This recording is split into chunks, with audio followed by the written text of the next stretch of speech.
Random name से numbers. अच्छा जी, देखें इसकी इंफॉर्मेशन मैं इसकी एग्जांपल मैं इस तरीके से लेता हूँ जो मुझे समझ में आती है। वो ये कि जब वही का सिलसिला जब शुरू होता, जब चल रहा था, तो अल्लाह ताला की तरफ से जो है वही कहते थे कि भाई हासिल नहीं दे तो उस डाटा को वही को दे रजिस्टरों पे बन रहे हैं और उनका रजिस्टर मल्टीपल लेकिन बेसिकली डाटा नहीं है, वो आपकी इंफॉर्मेशन है कि आपको एक यूनिक आईडी जनरेट हो गई, उस यूनिक आईडी से आप अपने आप को लॉग इन करते हो, देन उसके बाद आपको पूरी इंफॉर्मेशन आती है, पूरा डैशबोर्ड आता है। आप हर यूजर का इंडिविजुअल डैशबोर्ड होता है, उसमें पूरी उसकी इंफॉर्मेशन होती है।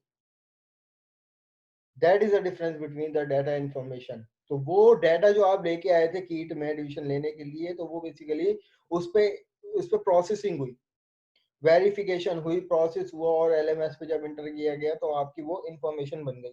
इज इट क्लियर और नॉट?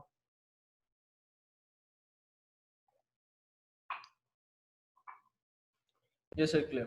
ठीक है जनाब। तो ये हमारे पास कॉन्सेप्ट है किसका, डाटा और इंफॉर्मेशन का। अब आपके हिसाब से मजीद डाटा, अब यहाँ पे टर्म आ रही है डेटाबेस मैनेजमेंट सिस्टम, इसका क्या मतलब होगा?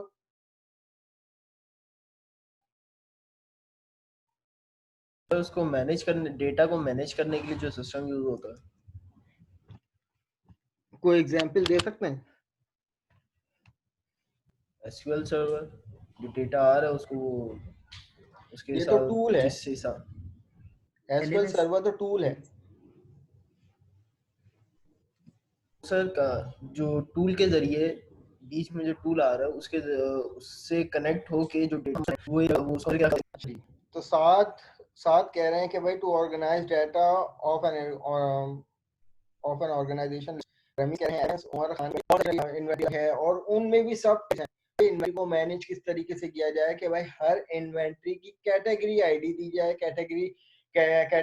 कैटेगरी बनाई जाए और हर इन्वेंटरी के सब इन्वेंटरी को भी कोई ना कोई यूनिकली डिफाइन किया जाए ताकि हर इन्वेंटरी एक दूसरे से डिफरेंट हो। अगर मैं आप लोगों से कहूं कि क्या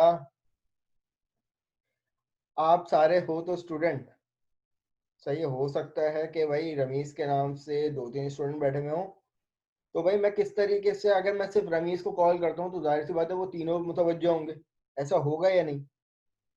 लेकिन अगर मुझे यस किसी सर। स्पेसिफिक रमीज की बात करनी हो तो मैं उनको कैसे आइडेंटिफाई करूंगा भाई?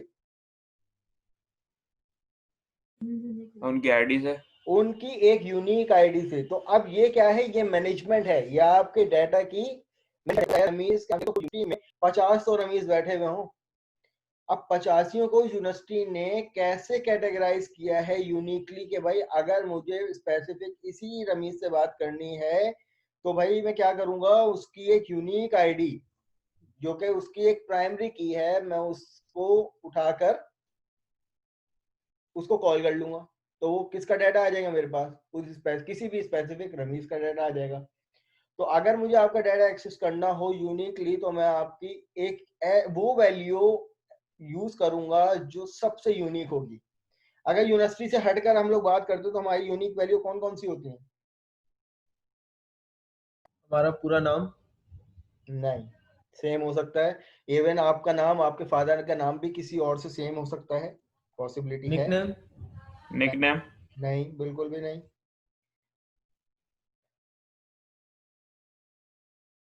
कोई ऐसी हरकत जिसे कोई बंदा अरे उसको हरकत उसी। हरकत आपकी यूनिक आइडेंटिटी वो किसी और में ना हो। भाई सीएनआईसी नंबर जो मेरा है वो रमीज का नहीं हो सकता, और जो रमीज का है वो किसी और का नहीं हो सकता। अगर ऐसा हो गया तो नाजरा के सिस्टम में बहुत बड़ा ब्लंडर है। बिल्कुल सही है, ऐसा ही है। तो मैं कहना मतलब ये इसका उस तरीके से कैटेगराइज करना कि भाई कोई भी रिडंडेंसी डुप्लीकेशन ना आए और आपका स्मूथ डाटा जो है ना वो स्मूथ फॉर्म में रहे। अब प्लस हमारे पास जो है डेटाबेस मैनेजमेंट सिस्टम जो है ये सब्जेक्ट है, इसमें हम लोग क्या करेंगे कि डाटा से रिलेटेड जितनी जितनी भी टेक्निक्स होंगी उनको डिस्कस करेंगे।